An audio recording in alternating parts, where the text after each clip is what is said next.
ஸ்ரீ ஸ்ரீ பரமஹம்ச யோகானந்தர். வாழ்வின் ஊடு இறைவனை உங்களுடன் அழைத்துச் செல்லுங்கள். இறைவனால் தான் முன்னிட்டே அனைத்தும் இருக்கின்றன. இறைவனால் தான் முன்னிட்டே நீங்கள் வாழ்கிறீர்கள். அவனால் தான் பொருள் வளங்களையும் வசதிகளையும் மற்றும் அவற்றுடன் சேர்ந்து செல்கின்ற அனைத்து மன நிறைவுகளையும் நீங்கள் பெற்றிருக்கிறீர்கள். எனவே இறைவனிடத்தில் உங்களது நன்றியுணர்வு மிகவும் அதிகமானதாக இருக்க வேண்டும். பின் உங்களிடத்தில் அவனது ஒப்புயர்வற்ற முக்கியத்துவத்தை ஏன் நீங்கள் நினைவில் கொள்வதில்லை? அவனை மறந்த அறியாமையில் ஒவ்வொரு நாளையும் எப்படி உங்களால் வீணாக கழிக்க முடிகின்றது? இதற்கு காரணமே இல்லை. உலக வாழ்க்கைக்கு ஏன் அதிக அளவு முக்கியத்துவம் அளிக்கிறீர்கள்? உங்களது உலக கடமைகளிடம் கவனம் செலுத்துங்கள். ஆனால் எப்பொழுதும் இறைவனை குறித்த சிந்தனையில் இருங்கள். ஏனெனில் ஒவ்வொரு நாளும் விதியெனும் அரக்கன் இந்த நிலையற்ற உலகிலிருந்து மனிதர்களை இழுத்துச் சென்று கொண்டிருக்கிறான். எந்த கணத்திலும் நீங்கள் கவர்ந்து செல்லப்படலாம். இந்த உலகில் உங்களது கடமைகளை மனசாட்சிக்கு கட்டுப்பட்டவராய் நிறைவேற்றுங்கள். ஆனால் இறைவனுடனான உங்களது ஈடுபாட்டை தவறாமல் காத்து வாருங்கள். அனைவருக்கும் சேவை புரிவதற்காக நான் கடுமையாக பணியாற்றுகிறேன். ஆனால் நான் தனிமையில் தியானம் செய்யும் பொழுது என்னை தொந்தரவு செய்ய எவரையும் நான் அனுமதிப்பதில்லை. மற்ற விஷயங்கள் காத்திருக்க முடியும். இறைவனுடனான ஈடுபாடு ஒருபோதும் புறக்கணிக்கப்படக்கூடாது. இந்தியாவில் ஒரு மகான் அவசர செய்தியை படிப்பதற்கு கூட தனது வழிபாட்டை நிறுத்த மாட்டார். உங்களது வாழ்க்கையிலும் கூட அவனுடனான தினசரி தொடர்புக்கு நீங்கள் உச்ச அளவு முக்கியத்துவத்தை அளிக்க வேண்டும். இல்லையெனில் இறைவனுடனான உங்களது ஈடுபாட்டை உங்களால் ஒருபோதும் நிலையாக வைத்துக் கொள்ள முடியாது. பெரிய மகான்கள் கவனமின்மையோடு இருத்தலை உங்களுக்கு ஒருபோதும் அறிவுறுத்த மாட்டார்கள். நீங்கள் சமநிலை கொண்டவர்களாய் விளங்கும்படி அவர்கள் உங்களுக்கு கற்பிப்பார்கள். சந்தேகத்திற்கு இடமின்றி உடலுக்கு உணவளிப்பதற்கும் உடை உடுத்துவதற்கும் நீங்கள் உழைக்கத்தான் வேண்டும். ஆனால் ஒரு கடமை மற்றொன்றுடன் முரண்படுவதற்கு நீங்கள் அனுமதித்தால் அது உண்மையான கடமை ஆகாது. ஆயிரக்கணக்கான வணிகர்கள் செல்வத்தை சேர்ப்பதற்காக மிகவும் மும்முரமாக இருக்கின்றனர். அவர்கள் அதிக அளவில் இதய நோய்களையும் கூட உண்டாக்கி கொண்டிருக்கிறோம் என்பதை மறந்து விடுகின்றனர். செல்வ வளத்திற்கான கடமையானது உங்களை ஆரோக்கியத்திற்கான கடமையை மறக்க செய்தால் அது கடமையே அல்ல. ஒரு இணக்கமான வழியில் ஒருவர் வளர்ச்சியடைய வேண்டும். ஒரு உடலானது மூளை வளர்ச்சியின்றி இருந்தால் அவ்வுடலை அற்புதமாக மேம்படுத்துவதற்கு விசேஷ கவனம் அளிப்பதில் பயனில்லை. மனமும் மேம்படுத்தப்பட வேண்டும். மேலும் நீங்கள் மிகச்சிறந்த ஆரோக்கியத்தையும் செல்வ வளத்தையும் அறிவு திறனையும் பெற்றிருந்தும் மகிழ்ச்சியாக இல்லையெனில் உங்களது வாழ்க்கையில் இன்னமும் நீங்கள் வெற்றி அடையவில்லை. நான் மகிழ்ச்சியாக இருக்கின்றேன், என்னிடமிருந்து எவராலும் எனது மகிழ்ச்சியை கவர்ந்து செல்ல முடியாது என உங்களால் உண்மையுடன் கூற முடிகிற பொழுது நீங்கள் ஒரு அரசராகிறீர்கள். உங்களுக்குள் இறைவனது உருவத்தை நீங்கள் கண்டுவிட்டீர்கள். உள்ளுக்குள் விளங்குகின்ற அந்த திருவுருவத்தை குறித்து பெருமை கொள்ளுங்கள். ஒவ்வொன்றினாலும் இடைவிடாது எரிச்சல் அடைந்து கொண்டு ஒவ்வொருவரையும் செருக்குடன் நோக்கிய வண்ணம் வாழ்நாள் முழுவதும் வசைமாரியுடனும் வெறிகொண்டு பிதற்றியபடியும் இருந்தால், மேலும் அந்த உணர்வுடனேயே நீங்கள் இறந்துவிட்டால் இறைவன் உங்களுக்குள் விளங்குகிறான். அவன் உங்களது ஆன்மாவே ஆவான் என்பதனை நீங்கள் உணர்ந்தறிய துவங்கி இருக்க மாட்டீர்கள். ஒருமுறை ஓர் இந்திய மகானும் ஒரு சில சீடர்களும் கங்கை நதியில் நீராடி கொண்டிருந்த பொழுது மற்றொரு மனிதன் வந்து புனிதமான மகானின் அருகில் தனது குதிரையை கழுவ துவங்கினான். அந்த அடாவடி மனிதன் தனது குதிரையை கவனித்துக் கொண்டிருக்கையில் மகான் மீது தண்ணீரை வீசி அடிப்பதில் வேண்டுமென்று கவனமின்றி இருந்தான். கோபமடைந்த சீடர்கள் அடாவடிக்காரனை அடிக்க விரும்பினர். ஆனால் அவர்களது குரு கூறினார், வேண்டாம், அவரை விட்டு விடுங்கள். திடீரென்று குதிரை தனது எஜமானனை அவனது பற்களை உடைத்த வண்ணம் உதைத்து தள்ளியது. அந்த மகான் அங்கே சென்று அடிபட்ட மனிதனுக்கு அன்புடன் உதவி புரிந்தார். இயற்கையின் இரக்கமற்ற விதிமுறைகளை தவறு செய்தவனை தண்டித்து விட்டது மகான் அல்ல, இறைவனும் அவனது பிரபஞ்ச விதிமுறைகளும் எவருடைய செயல்கள் என்றும் இசைந்திருக்கின்றனவோ அவர்களுடைய நன்மைக்காகவும் அகத்தே உள்ள தெய்வீக ஆன்மாவிற்கு உண்மையாக இல்லாதவர்களை துன்பத்தின் மூலமாக விழித்தல செய்வதற்காகவும் தவறாமல் வேலை செய்கின்றன. மனிதன் இறைவனது பிரதிபிம்பத்தில் உருவாக்கப்பட்டிருக்கிறான். நீங்கள் இறைவனது பிரதிபிம்பமாக இருக்கின்றீர்கள். நீங்கள் ஒரு தெய்வத்தை போல நடந்து கொள்ள வேண்டும். ஆனால் என்ன நடக்கின்றது? காலையில் முதல் வேளையாக உங்களது நிதானத்தை இழந்து எனது காஃபி ஆறியுள்ளது என குற்றம் சாட்டுகிறீர்கள். அதனால் என்ன நேர்ந்துவிட்டது? அத்தகைய விஷயங்களால் ஏன் அமைதி குலைகிறீர்கள்? அனைத்து கோபத்திலிருந்தும் விடுபட்டவராய் முழுமையான அமைதியுடையவராக இருக்கும்படியான மன சமநிலை கொண்ட மனதினை பெற்றிருங்கள். அதுதான் உங்களுக்கு தேவை.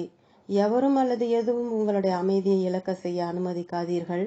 எதுவும் உங்களது அமைதியை குலைக்க விடாதீர்கள். மேலும் உங்களது துயரத்திற்கு எவரையும் பழி கூறாதீர்கள். நீங்களே பொறுப்பேற்றுக் கொள்ளுங்கள். மற்றவர்களால் நீங்கள் தவறாக நடத்தப்பட்டால் உங்களிடத்தில் உள்ள குறையை தேடுங்கள். அப்பொழுது அனைவருடனும் ஒத்துப்போவது மிகவும் எளிதானதென நீங்கள் காண்பீர்கள். ஒரு குழந்தை உங்களை அடித்தால் அதற்காக அதனை நீங்கள் வெறுக்க மாட்டீர்கள். அது நல்லதை அறியவில்லை என்பதை உணர்ந்து அதனை நீங்கள் மன்னிக்கிறீர்கள். மனிதர்கள் உங்களை துன்புறுத்தினால் பதிலுக்கு பழிவாங்கும் எண்ணத்தின் மூலம் உங்களுக்குள் வீற்றிருக்கும் இறைவனது பிரதிபிம்பத்தை அவமதிக்காதீர்கள். உங்களுக்குள் விளங்கும் அவனது பிரதிபிம்பத்தை நீங்கள் உணர்ந்தறிய விரும்பினால் நீங்கள் ஒரு தெய்வம் என்பதை இப்பொழுது நினைவில் கொண்டு அதை போன்று நடந்து கொள்ளுங்கள். பெரும்பாலான மனிதர்கள் எதிர்மறை மனோநிலைகளின் பலியாட்களாக இருக்கிறார்கள். மேலும் ஒருவர் அவற்றை கட்டுப்படுத்தவில்லை எனில் அவை அவரை கட்டுப்படுத்திவிடும். சுய கட்டுப்பாட்டுடன் இல்லாத ஒரு மனிதர் முழுமையான நிதான புத்தியுள்ளவர் அல்ல. மேலும் அவர் அதனை அறிவதும் இல்லை. எவர் தனது எதிர்மறை மனோநிலைகளை தன்வயப்படுத்துகிறாரோ அவர் அதிக சமநிலை கொண்ட மனிதராகிறார். எவரும் தனது சொந்த மிக உயர்ந்த நலனுக்கு எதிரானது என தான் உணர்கிற ஏதாவது ஒன்றை விருப்பத்துடன் செய்வதற்கு தூண்டப்பட மாட்டார். இருப்பினும் தனது சொந்த விருப்பத்தினால் எதிர்மறை மனோநிலைகள், சபல கருத்துக்கள் மற்றும் பழக்கங்களினால் தூண்டப்பட்டவராய் தனது நலனுக்கு உண்மையிலேயே எதிரான அநேக விஷயங்களை அவர் செய்கிறார் என்பது ஒரு விசித்திரமான சம்பவம். நீங்கள் என்ன செய்ய போகிறீர்கள், அது உங்களை எவ்வாறு பாதிக்கப் போகிறது என்பதை எப்பொழுதும் முதலில் சிந்தியுங்கள். கனநேர உந்துதலில் செயல்படுவது சுதந்திரம் அல்ல. ஏனெனில் தவறான செயல்களின் விரும்பத்தகாத விளைவுகளால் நீங்கள் கட்டுப்படுத்தப்படுவீர்கள். ஆனால் உங்களுக்கு நல்லது என உங்களது பகுத்தறிவு உங்களிடம் கூறிய விஷயங்களை செயல்படுத்துவது முற்றிலும் சுதந்திரமானது. அத்தகைய விதமான விவேகம் வழிநடத்தும் செயலானது ஒரு தெய்வீக இருப்பை உறுதி உண்டாக்குகிறது. அப்பொழுது உங்களுக்குள் விளங்கும் இறைவனது பிம்பத்தை நீங்கள் கண்டுகொண்டு பிரதிபலிக்கவும் செய்கிறீர்கள். ஏதாவது ஒன்றை செய்வதற்கோ அல்லது செய்யாமல் இருப்பதற்கோ நீங்கள் தீர்மானித்து அந்த தீர்மானத்தை மனோநிலைகள் அல்லது தீய பழக்கங்களின் முரண்பாடான தாக்கங்களை பொருட்படுத்தாமல் நீங்கள் நிறைவேற்றும் பொழுது அதுவே உண்மையான சுதந்திரமாகும். இந்தியாவினுடைய மகத்தான ஆன்மாக்களின் போதனைகள் மறந்து விடுவதற்கான விவகாரம் அல்ல. அவை தினமும் பயிற்சி செய்யப்பட வேண்டியவை. வெறும் நம்பிக்கை மட்டும் போதுமானதல்ல. சுய ஒழுக்கம், மனோநிலைகளின் கட்டுப்பாடும் கூட இன்றியமையாதவை. இந்திய மகான்களால் வழங்கப்பட்ட பயிற்சியானது துன்பம் மற்றும் மாறுதலினால் தொடப்படாமல் நிபந்தனையற்ற மகிழ்ச்சியுடன் எவ்வாறு இருப்பது என்பதை சீடருக்கு காட்டுவதற்காகவே பொருள்படுவதாகும். அத்தகைய பயிற்சிக்காகவும் ஞானத்திற்காகவும் நான் அவர்களுக்கு ஆழ்ந்த நன்றி கூறுகிறேன். உங்களிடம் இறைவன் தன்னை திணித்து கொள்ள மாட்டான். சத்தியத்திற்கான தனது தேடுதலில் ஒருவர் உண்மையாக இருந்தால் அவரை மனவெழுச்சியூட்டி ஊக்குவிப்பதற்காக ஒரு புத்தகத்தையோ அல்லது ஓர் ஆசானையோ காண்பதற்கு இறைவன் அவருக்கு உதவுகிறான். சாதகர் மிகவும் ஆழ்ந்த உள்ளார்வத்துடன் இருக்கும் பொழுது இறைவன் அவரிடம் ஒரு குருவை அனுப்புகிறான். ஒரு குருவானவர் சாதகரை சீடராக ஏற்றுக்கொண்டு அவரை அஞ்ஞான இருளிலிருந்து ஞானம் எனும் ஒளிக்கு இட்டுச் செல்வதற்காக இறைவனால் நியமிக்கப்பட்டிருக்கின்ற, இறைவனை அறிந்திருக்கின்ற ஒரு மனிதராவார். குருவினது தூய ஞானத்தினால் இறைவன் பக்தருக்கு கற்பிக்கிறான். ஏனெனில் இறைவன் ஒரு மௌன விரதம் எடுத்துக்கொண்டிருக்கிறான். மேலும் பக்தர் ஓரளவு அதிகமான ஆன்மீக வளர்ச்சியை எட்டுகிற வரை அவன் சீடரிடம் நேரடியாக பேசுவதில்லை. இறைவனது மௌனம் அவன் இரக்கமற்றவன் என்றோ அல்லது அக்கறையற்றவன் என்றோ பொருள்படாது. மாறாக இறைவன் அவனது பணிவிலும் அன்பிலும் மனிதனுக்கு தனது சொந்த விதியை இயக்குவதற்கு சுதந்திரம் அளித்திருக்கிறான். அந்த சுதந்திர விருப்பத்தில் குறுக்கிடுவதற்கு அவன் விரும்புவதில்லை. அவனை காண்பதற்காக நமது சுதந்திரத்தை நாம் பயன்படுத்த வேண்டும் என அவன் விரும்புகிறான். ஆனால் நம் மீது தன்னை திணித்துக் கொள்வதை அவன் விரும்புவதில்லை. இறைவன் நமக்கு சுதந்திரத்தை அளித்ததன் காரணமாக, நாம் அதனை தவறாக பயன்படுத்தியதன் காரணமாக நாம் அவனிடமிருந்து விலகிவிட்டோம். இறைவனை நீங்கள் அறிகின்ற வரை, அவனது குரலை நீங்கள் செவிமடுக்கின்ற வரை, நீங்கள் எந்த ஆன்மீக பாதையை பின்பற்றி கொண்டிருந்தாலும் சரி, அவனுடனான உண்மையான தொடர்பை நீங்கள் எய்தியிருக்கவில்லை. அவனது குரலை கேட்க முடியும், அவனை அறிய முடியும். உங்களது ஐம்புலன்களாலும் நீங்கள் உணர்கின்ற அனைத்து விஷயங்களையும் விட அவன் மிகவும் உண்மையானவன். ஆனால் அவனை காண்பதற்கு நீங்கள் உழைக்க வேண்டும். குருவானவர் இறைவனால் அனுப்பப்படுகிறார். வாழ்க்கையின் மற்ற ஒவ்வொரு அம்சத்திலும் இருப்பதைப் போலவே இறை தேடலிலும் வெற்றி அடைவதற்காக இறைவனது விதிமுறைகளை பின்பற்றுவது அவசியமானதாகும். ஒரு பாடசாலையில் கிடைக்கக்கூடிய சமய சார்பற்ற அறிவை புரிந்து கொள்வதற்கு அதனை அறிந்திருக்கிற ஓர் ஆசிரியரிடமிருந்து நீங்கள் கற்றுக்கொள்ள வேண்டும். அவ்வாறே ஆன்மீக உண்மைகளை புரிந்து கொள்வதற்கும் இறைவனை அறிந்திருக்கிற ஒரு ஆன்மீக ஆசிரியர் அல்லது குருவினை பெற்றிருப்பது அவசியமானதாகும். அவரது பூத்த உடலில் இருக்கும் சமயத்தில் நீங்கள் அவர் முன் இல்லாவிடனும் அல்லது பூ உலகில் அவரது பிறவி முடிந்திருந்தாலும் கூட நீங்கள் இறைவனை அறிய விரும்பினால் அத்தகைய ஒரு ஆசானின் போதனைகளை நீங்கள் பின்பற்ற வேண்டும். ஏதோ ஓர் ஆசிரியர் மட்டும் போதாது. பக்தருக்கே உரியவராக ஒரே ஒரு குரு மட்டுமே இருக்கின்றார். ஆனால் இறை தூதரிடமிருந்து நீங்கள் விலகிச் சென்றால் அவன் மௌனமாக வினவுகிறான், என்ன ஆயிற்று உனக்கு?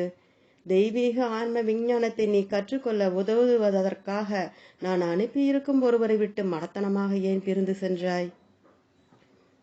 நான் மறுபடியும் உதவுவதற்கு முன்னால் நீ இப்பொழுது நீண்ட காலம் காத்திருந்து உன்னை தகுதியாக்கி கொண்டால்தான் நான் உனக்கு உதவுவேன். இறைவனால் விதிக்கப்பட்ட தனது குருவின் ஞானம் மற்றும் அன்பின் வழியாக கற்றுக்கொள்ள முடியாத ஒருவர் இந்த பிறவியில் இறைவனை காண மாட்டார். அத்தகைய மற்றொரு வாய்ப்பினை அவர் பெறுவதற்கு முன்னால் குறைந்தபட்சம் அநேக பிறவிகளை அவர் கடந்தாக வேண்டும். குரு சிஷ்ய உறவினுடைய தெய்வீக விதிமுறையை பற்றிய ஒரு ஞானம் அவசியமானதாகும். நாங்கள் இதனை இந்தியாவில் கற்றுக்கொள்கிறோம். இது மிகவும் எளிமையானது, ஆனால் மிகவும் முக்கியமானது. முதலில் குருவினை நீங்கள் காண வேண்டும், பின் உண்மையான ஆன்மீக வளர்ச்சி துவங்குகிறது. இது நீங்கள் தனிப்பட்ட முறையில் என்னிடம் விசுவாசமாக இருப்பதற்காக நான் முயன்று கொண்டிருக்கிறேன் என்பதல்ல.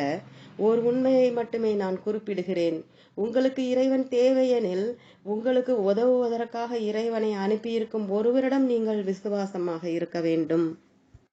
குருவுடனான ஒத்திசைவு மட்டுமின்றி இறைவனுக்கான கொழுந்து விட்டெறியும் வேட்கை இரவு பகலாக இருக்க வேண்டும். உங்களது இதயத்தில் அவனுக்காக 1000 கோடி அன்புகளின் தீவிர ஆர்வம் திரண்டிருக்க வேண்டும். மேலும் அவசர தேவையை போன்ற உணர்வு நிலையுடன் கஞ்சன் செல்வத்தை நாடுவது போல மூழ்கிக் கொண்டிருக்கும் மனிதன் மூச்சுக்காக திணறுவதைப் போல இறைவனையும் நீங்கள் அதிக அளவிற்கு விரும்ப வேண்டும். இடைவிடாது அவனுக்காக கதறுங்கள், நான் உன்னை காண போகிறேனா? எனக்கு நீ மட்டுமே வேண்டும். நீங்கள் பிரார்த்தனை செய்ய செய்ய உங்களை ஊக்கப்படுத்துவதற்காக ஒருவேளை ஒளியின் ஒரு சிறு கீற்றை நீங்கள் காணலாம். ஆனால் நீங்கள் விடாப்பிடியுடன் இருப்பீர்களா? எந்தவித சபலத்தினாலும் உங்களுடைய இச்சாசக்தி பலவீனப்படாமல் இருக்குமா என்பதை இறைவன் அறிய விரும்புகிறான். நீங்கள் செய்த தவறுகள் ஒரு பொருட்டாகா? இறைவனுக்கான உங்களது அன்பை எதுவும் மாற்ற முடியாதெனில் அவன் உங்களிடம் வருவான். ஆனால் உங்களில் எத்தனை பேர் அவனை வரவேற்பதற்கு போதுமான ஆழத்துடன் தியானம் செய்கிறீர்கள்? நீங்கள் சரியான வழியில் அவ்வாறு செய்தால், உங்களுக்கு உண்மையாகவே இறைவன் வேண்டும் என்றால், அவனை மகிழ்விக்க மட்டுமே விரும்பினால் நீங்கள் அவனை காண்பீர்கள். உங்களது மனசாட்சியின் மூலமாக மற்றும் உங்களது விழித்தெழுந்த ஆன்மீக அறியும் சக்தியின் வாயிலாக அவன் உங்களுடன் பேசுவான். தனது பக்தனுக்கு இறைவனுடைய பதில். 7 மாதங்களுக்கு முன்பு ஒரு சமயம் ஒவ்வொரு இரவும் உரை நிகழ்த்தியவாறும் நாள் முழுவதும் மக்களிடம் பேசியவாறும் செயலில் முழுமையாக மூழ்கி இருந்தேன். இறைவனுடன் தனிமையில் இருப்பதற்கு நேரமே இல்லை. எனவே அவன் நெடுந்தொலைவில் இருப்பதாக தோன்றினான். நான் மிகவும் விரக்தியுற்றேன். இறைவா, என்ன இது? நான் பிரார்த்தனை செய்தேன், என்னால் எப்படி உன்னை நினைக்க முடியும்? இந்த ஆன்மீக சொற்பொழிவுகள் ஆற்றுவதிலிருந்து ஓடிவிடவா?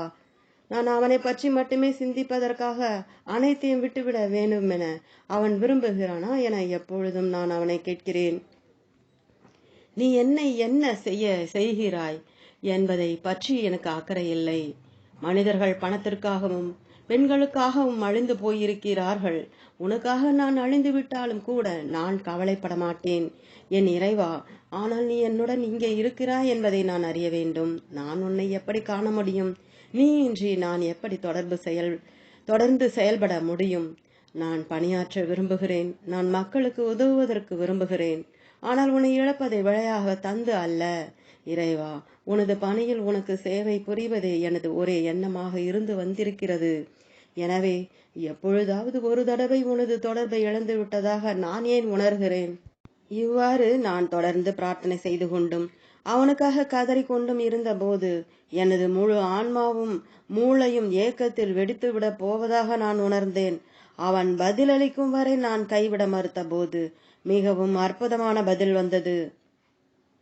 இறைவன் கூறினான், நீ தியானம் செய்யாமல் இருக்கும் போது உனது எண்ணங்களில் நீ என்னை இழந்து விட்டதாக நினைத்து தியானம் புரிவதை பற்றி சிந்தித்து கொண்டிருக்கிறாய் என்பது உண்மைதானே?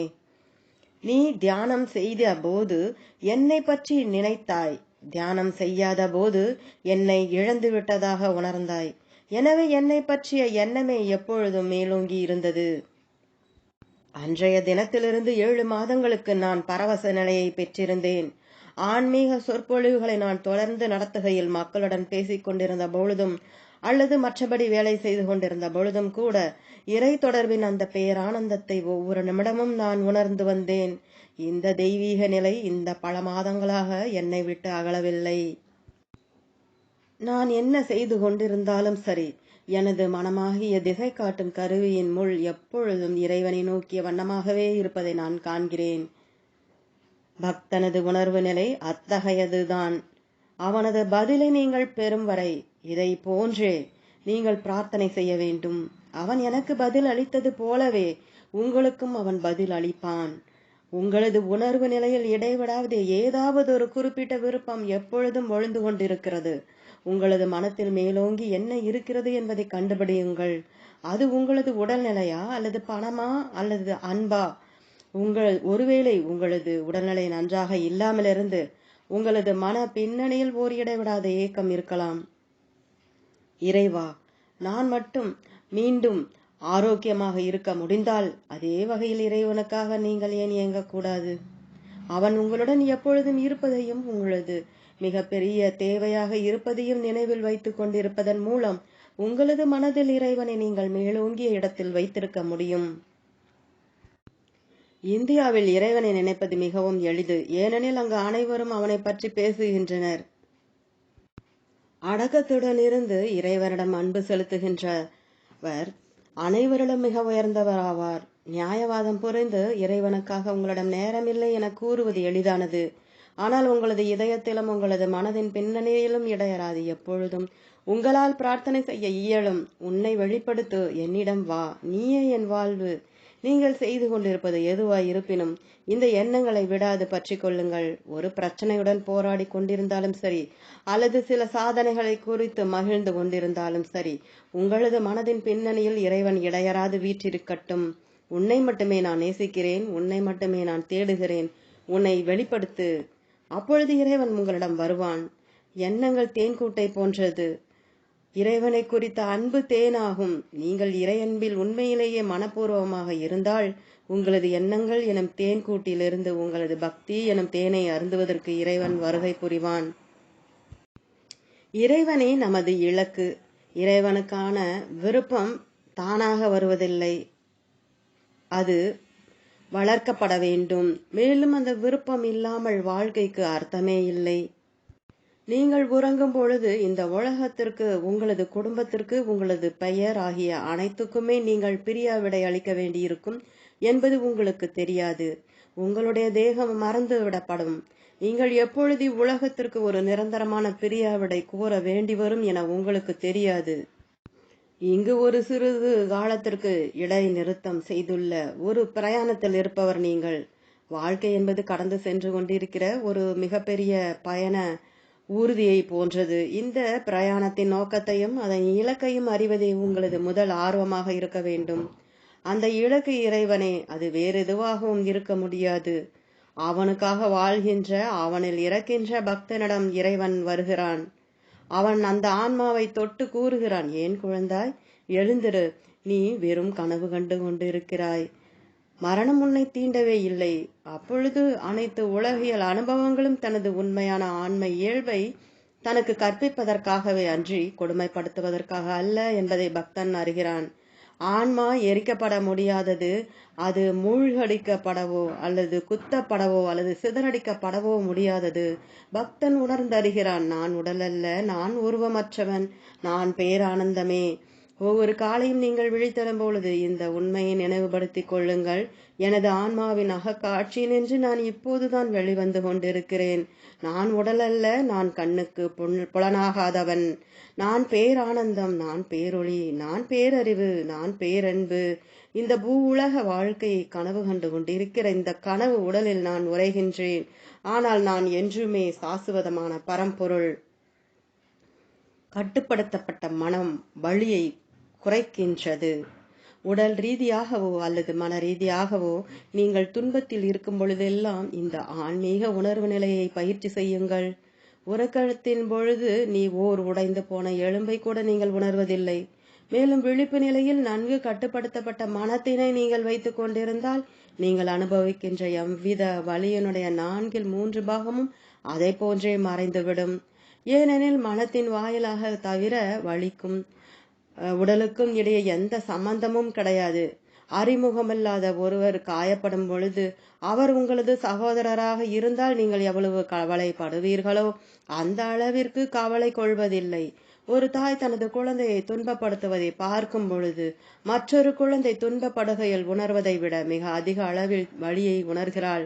அதை போன்றே உங்களது சொந்த உடல் ரீதியான துன்பம் கடுமையானதாக இருக்கின்றது. ஏனெனில் அதனுடன் அடையாளம் கொள்வதின் மூலம் வேறொருவருடைய உடலுடன் பரிவு கொள்வதை விட உங்களது உடலுடன் நீங்கள் அதிகமாக பரிவு காட்டுகிறீர்கள். உங்களது உடலிலிருந்து மனதையும் உணர்ச்சியையும் திறமையோடு விடுபட செய்ய இயலபவராக நீங்கள் இருக்க வேண்டும். உங்களுக்கு ஆன்மீக அறிவொளி தேவையெனில் இந்த உண்மைகளை பயிற்சி செய்யுங்கள். அனைவராலும் செயல்படுத்தப்பட வேண்டிய வகையில் அவை மிகவும் பயன் தருபவையாகும். எப்பொழுதாவது ஒருமுறை உங்களது தினப்படி வாழ்க்கையில் உணவு மற்றும் பிற வசதிகள் இன்றி இருப்பதற்கு முயற்சி செய்யுங்கள். ஓரிரு நாட்களுக்கு உபவாசம் இருங்கள் மற்றும் நீங்கள் பழக்கப்பட்டிருக்கின்ற சில இன்பங்கள் மற்றும் வசதிகளில் சிலவற்றை மறந்துவிடுங்கள். அவையின்றி உங்களால் அவ்வாறே மனநிறைவுடன் இருக்க முடிகிறதா இல்லையா என்பதை பாருங்கள். உண்மையிலேயே சுதந்திரமாக பிறந்த மனிதர் என்பவர் தன்னையே அடக்கி ஆள்பவர் ஆவார். அவர் பிறராலோ அல்லது தனது சொந்த பழக்கங்கள் அல்லது மனோநிலைகளின் கட்டளைகளினாலோ தாக்க முறாதவராய் தனது ஆன்மாவின் உள்ளார்ந்த ஞானத்தினால் வழிநடத்தப்படுகிறார். இந்த வகையான சுதந்திரத்துக்கு கண்டுபிடிப்பு மிக்க சுய கட்டுப்பாடும் பேரான்மாவை பற்றிய ஓர் ஆழ்ந்த ஞானமும் தேவைப்படுகின்றன. ஆனால் இந்த சுதந்திரத்தை அடைவது கடினமானதல்ல. இது உங்களது உண்மையான இயல்பாகும். ஒருவர் இறை பக்தியின் ஒரு நிலையான மனோபாவத்தை இடையராது காக்க வேண்டும். செயலின் ஒவ்வொரு வகையையும் நான் முயற்சி செய்து விட்டேன். ஆனால் நான் என்ன செய்து கொண்டிருந்தாலும் சரி, எனது மனம் இறைவனிடத்திலேயே நிலை பெற்றிருக்கிறது. நீங்கள் இந்த படைப்பினால் அடிமைப்படுத்தப்படாதவராய் அதனை மகிழ்ந்து அனுபவிக்க வேண்டும். இறைவனை கண்டறிவதாகிய இன்பமே மிகவும் மகிழ்ந்து அனுபவிக்க கூடியது என எனது அனுபவத்திலிருந்து நான் அறிகிறேன். ஆயினும் அவனை அறிவதற்கு முயற்சியை மேற்கொள்ள இயலாத அளவுக்கு மக்கள் மாயையில் மூழ்கி இருக்கிறார்கள். அதற்கு பதிலாக அவர்கள் உலக பற்றுகளில் ஈடுபட்டவராகவோ அல்லது புத்தகங்களை படிப்பது மற்றும் ஒரு மதத்திலிருந்து மற்றொன்றிற்கு அலைவதன் மூலம் இறைவனை ஆர்வமின்றி நாடுபவராகவோ இருக்கிறார்கள். மக்கள் இறைவனை அறியும் சக்திக்கான சரியான பாதையை பின்பற்றுவதில்லை. ஏனெனில் அந்த பாதையானது இடைவிடாது இறைவனை பிரார்த்தனை செய்வதில், இரவு பகலாக அவனை நாடுவதில் மற்றும் அவனிடமிருந்து மனத்தை விலக்கி வைக்கின்ற அனைத்து சக்திகளையும் வெற்றி கொள்வதில் அடங்கியுள்ளது. யோக முறை மிகவும் அற்புதமானது. ஏனெனில் அது இறை அனுபூதிக்கு இட்டு செல்கின்ற படிப்படியான வழிமுறைகளை அளிக்கின்றது. கல்லூரியில் நீங்கள் பட்டம் பெற்று இறைமையியல் முனைவர் என்று அறிவித்துக் கொண்டு ஆனால் இன்னமும் மாயையில் முனைவராக இருக்கலாம். சமய பயிற்சி வெறும் அறிவுபூர்வமான புரிந்து கொள்ளுதல் மட்டுமல்லாமல் இறை பயிற்சி மிகவும் முக்கியமானது. சில மத போதகர்களின் வெற்றிகள் ஓரிரவில் வளர்ந்து விடுகின்றன. திடமான அஸ்திவாரம் பெற்றிராத ஆன்மீக காளான்களை ஒத்தவை. தகுதி வாய்ந்த ஆசான்கள் தெய்வீக அனுபூதியை பெற்றிருக்கிறார்கள்.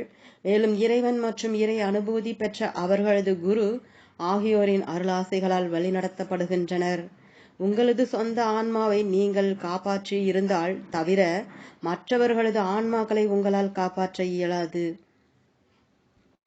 கீழே நாடுகளில் உண்மையான சாதகர்கள் தங்களது சொந்த முக்தியை எய்துவதற்காக கடுமுயற்சி செய்வார்கள்.